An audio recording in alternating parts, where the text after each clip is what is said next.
What's up mga katribong mangyan? So for today's video ay magluluto naman ako ng pansit sutanghon. So kung bago pa lang kayo sa aking video, don't forget to like, share, and subscribe to my YouTube channel, Katribong Mangyan TV.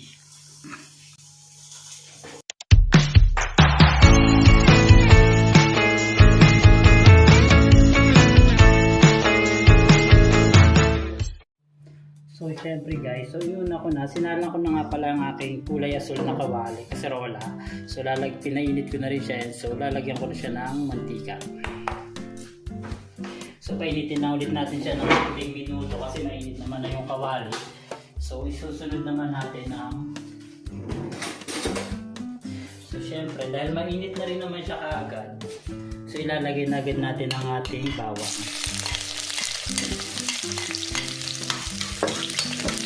So ayan guys, so gisa-gisa lang ng konti. Pag medyo brownish na, so isunod na rin agad natin ang ating sibuyas. So ginayat-gayat yun na nga lang pala siya na pa-cubes-cubes, so kung anong klaseng gayat, basta ginayat-gayat siya. So haluin lang natin siya ulit ng konti. Bango.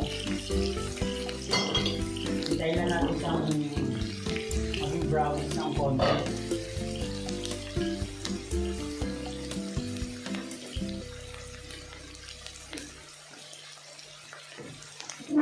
Tapos ilagay natin yung ating chicken gizzard yung ilalagay ko kasi itong mga manok na to piprito ko para pang toppings ko na lang sa kanya mamaya.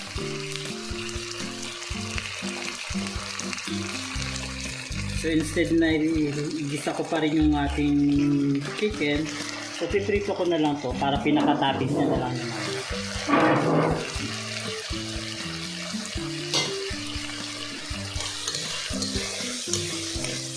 So gisa-gisa lang natin siya muna ng konti.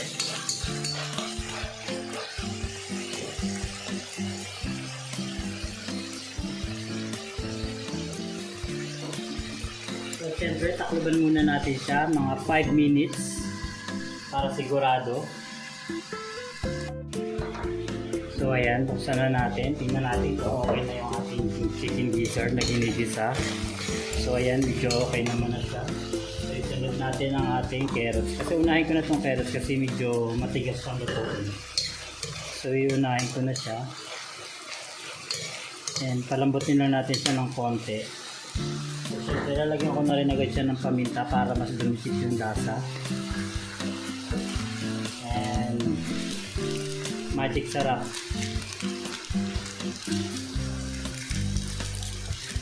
Para manuot yung lasa. So lagyan lang natin siya ng half. Then mamaya nalagyan lang natin lagyan ulit. Pag nalagyan na natin siya ng tubig. So ayan. Gisa-gisa lang natin siya. And bago ulit natin takluban. So hintayin na natin mga 5 minutes. Para mas lumambot-lambot ng konti yung repolyo. Ay yung carrots. So ayan, buksan ko na siya. Kung talagang tingnan natin kung luto na. Kung medyo malambot na yung ating carrots. So ayan, medyo malambot na. So pwede na natin siyang lagyan ng tubig.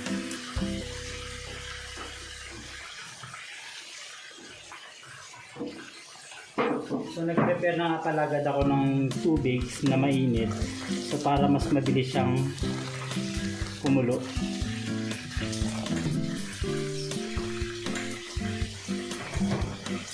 Parang medyo na parami yata yung aking tubig.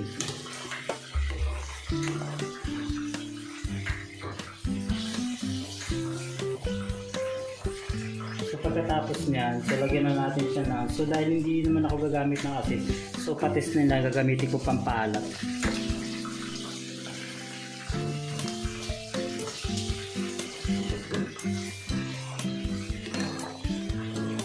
Gusto ko kasi yung patis para nababalance yung lasa ng alat. So hintayin lang natin ulit siyang kumulo. So pagkulo bago natin naman ilagay ang ating repolyo. So takluban ulit muna natin siya ng mga 2 to 3 minutes. Hintayin natin siyang kumulo. Bago natin siya titikman kung sakto na ba yung alat bago natin ilagay yung ating repolyo. So ayan, buksan na natin. Tingnan natin kung kumukulo na. Ayan, sakto.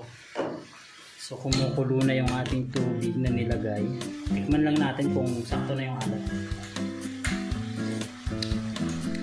Parang medyo matabang pa siya. So dagdagan natin ng patis. Also dagdagan ulit natin ng paminta.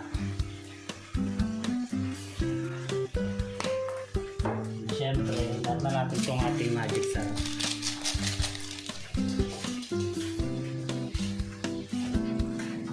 Feeling ko parang kulang yung tubig para sa dalawang sutang na ilalagay ko. So mag-add na rin lang agad ako ng tubig.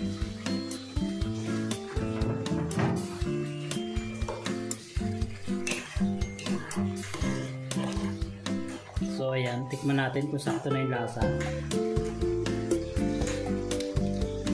Ano okay na yung lasa?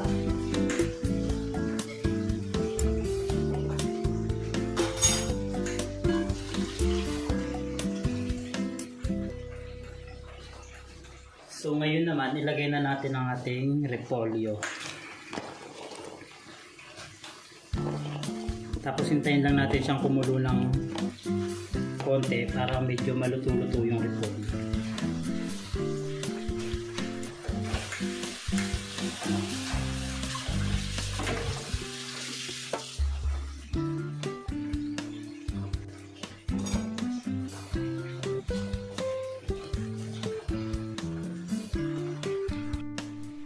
So takloban ulit natin siya. Hintayin natin siyang kumulo mga 2 to 3 minutes. So ayan, dahil medyo kumukulo na yung ating tubig, sabaw. So pwede na natin ihulog ang ating sotanghon. So ilalagay ko ng ating sotanghon para tuloy-tuloy na yung pagkulo at pagbulak niya, ang pagkaluto niya. So medyo binabad ko na lang to ng konti sa tubig para medyo malamig. At hindi na masyadong sumipsip ng tubig para hindi na ako magdagdag.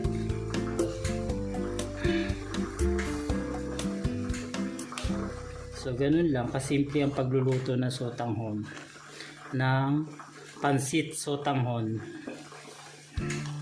So hintayin lang natin yan sipsipin lahat ng tubig at pwede na agad siyang iserve.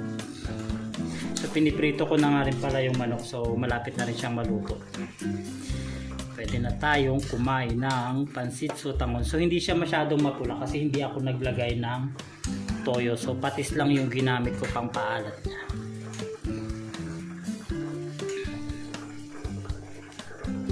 Takluban lang uli natin siya. So hintayin natin maubos, masipsip lahat ng sotanghon yung tubig, yung kanyang sabaw. So ngayon buksan naman natin kung ano na nangyari. So ayan, so nasipsip na halos lahat ng tubig. So kunti na lang at pwede na yung ating sotanghon, pansit sotanghon. So luto na rin naman yung aking pinipritong manok. Gusto ko kasi yung piniprito yung manok kaysa ilahok dito talaga ng purong manok. So ayan, pwede na siya. So igan na yung ating sabaw, pansit na talaga siya. So lagyan natin ng oil para hindi siya magdikit-dikit.